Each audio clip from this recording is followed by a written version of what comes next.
ஜமா ஜமா படம் வந்து உண்மையிலே தேட்டரில் போய் பார்க்குறதுல ஒரு எக்ஸ்பீரியன்ஸ் ஒன்று இருக்குங்க எங்களுக்கு. ஏன்னா இந்த படம் வந்து தேட்டர் ரிலீஸ் ஆச்சு, நாங்கள் போய் பார்த்தோம். எங்கள் கூட ஒருத்தர் இருக்காரு, எங்கள் ஊரில் இந்த தேட்டருக்கே வரமாட்டேன் அப்படின்னு சொல்லுவார்.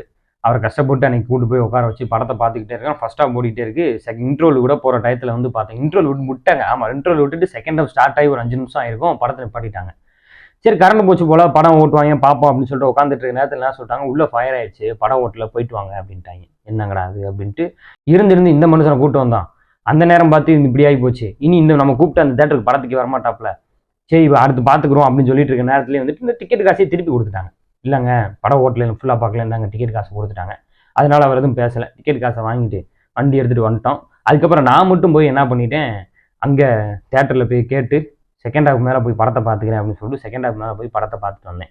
ஏன்னா என்னோட வேலையினால டைம் நேரம் கருதி செகண்ட் ஹாஃப் மட்டும் பார்த்துருவோம் அப்படின்னு சொல்லிட்டு பார்த்து முடிக்கணும். ஏன்னா இன்ட்ரெஸ்ட் ஆயிடுச்சு, இதுக்கப்புறம் படம் எப்படி போகுது அப்படின்ட்டுன்னு.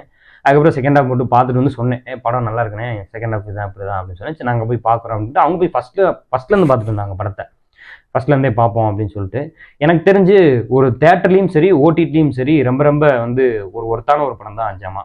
எனக்கு அந்த கிளைமேக்ஸ் வந்து எனக்கு ரொம்ப அழகாக பிடிச்சிருந்துச்சு. ஏன் அப்படின்னா, ரொம்ப கர்வத்தோடு இருக்கக்கூடிய ஒரு கலைஞன்ட்ட அவனுடைய கலையின் வாயிலாக வந்து அவன் கர்வத்தை உடைக்கிறது அப்படின்ற ஒரு விஷயம் ஒன்று இருக்குல்ல, அது வந்து ரைட்டிங்காகவும் சரி ஆக்டிங்காகவும் சரி படத்திலோடைய அந்த ப்ரெசன்ஸ் வந்து செம்ம சூப்பராக இருந்துச்சு.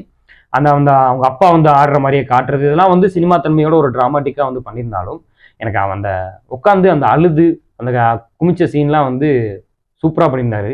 எனக்கு தெரிஞ்சு நல்ல ஒரு பர்ஃபார்மர் வந்து நம்மளுக்கு கிடைச்சிட்டாரு. டைரக்டர் இதெல்லாம் தாண்டி பர்ஃபார்மராகவே வந்துட்டு அந்த படத்தில் இருக்க ஹீரோவும் டைரக்டரும் ரெண்டும் ஒரே ஆள் தான். எனக்கு தெரிஞ்சு டைரக்டர் அப்படின்றத தாண்டி ஒரு பயங்கரமான ஒரு பர்ஃபார்மராக வந்து இந்த படத்தில் வந்து அவர் வந்து ப்ரூவ் பண்ணிட்டாரு. எனக்கு நிறைய படங்களில் அவர் வந்து நிறைய கேரக்டர் ஆர்டிஸ்ட் அப்ளை பண்ணணும், நல்ல நல்ல படங்களில் நல்ல நல்ல கதைகளை வந்து அவர் வந்து நடிக்க ஆரம்பிக்கணும் அப்படின்னு எனக்கு தோணுது. நடித்தார் அப்படின்னா தமிழ் இண்டஸ்ட்ரியில் அவருக்குன்னு தனியாக வந்துட்டு ஒரு கேரக்டரோட ஏதாவது ஒரு இடத்த வந்து அவரால் தக்க வைக்க முடியும். அதோட சேர்ந்து இந்த மாதிரியான நல்ல நல்ல ரைட்டிங்கோட படங்கள் பண்ணாருன்னா அதுவும் வந்து பார்த்தீங்கன்னா தமிழ் சினிமாவுக்கு ஒரு கெயின் அப்படின்னு வச்சுக்கோங்க. ஏன்னா அந்த மாதிரியான ஒரு பொட்டன்ஷியலான ஒரு ஆளாக தான் எனக்கு இந்த படம் பார்த்ததுக்கு அப்புறம் தோணுச்சு. அது இல்லாமல் வந்து இந்த ஜமா அப்படின்ற படத்தில் அவர் யூஸ் பண்ண ஸ்லாங் விதங்கள், அப்புறம் அந்த ஹீரோயினுடைய ரோலு, அப்புறம் வந்து அந்த ஒரு பாடி லாங்குவேஜ் விஷயம் வந்து பேசினது, எதனால் அந்த பாடி லாங்குவேஜ் வந்து மாறுது, நான் வந்து இந்த மாதிரியான ஒரு கூத்துல வந்துட்டு இப்படி ஒரு கேரக்டர் பண்ணேன், அந்த கேரக்டர்னால வந்து பார்த்தீங்கன்னா என் பாடி லாங்குவேஜ் இப்படி மாறிடுச்சு அப்படின்ற விஷயங்கள் மாறினது. அது இல்லாமல் அந்த கூத்தோட மக்களுடைய எதிர்பார்ப்பு, என்டர்டைன்மெண்ட்டு, அந்த என்டர்டைன்மெண்ட் மக்கள்கிட்ட போய் எப்படி சேர்ந்துச்சு, அந்த கலையை மக்கள் எப்படி வந்து ரிசீவ் பண்ணிட்டாங்க அப்படின்ற விஷயத்தை எல்லாத்தையுமே வந்து இந்த படத்தில் வந்து ரொம்ப அழகாக சொல்லியிருந்தாரு.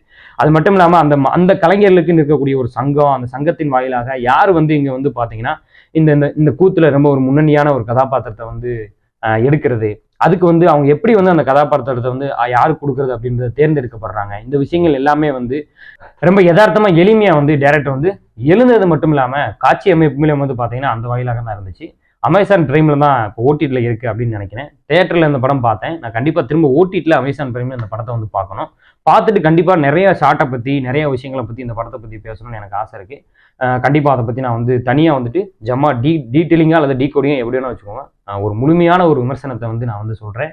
அது இல்லாம ரொம்ப வந்து முக்கியமான ஒரு படம் ஜமா வந்துட்டு இந்த வருஷத்துலேயே வந்ததுலேயும்.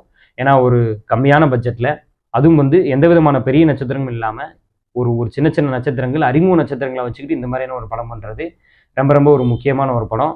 அந்த கிளைமேக்ஸ் காட்சிக்காகவே கண்டிப்பா திரும்ப வந்து ஃபர்ஸ்ட்லேருந்தே நம்ம வந்து படத்தை வந்து பார்க்கலாம். நான் அமேசான் பிரைம்ல பார்த்துட்டு பயங்கர டீட்டெயிலிங்கான ஒரு விஷயத்துல வந்து சொல்றேன்.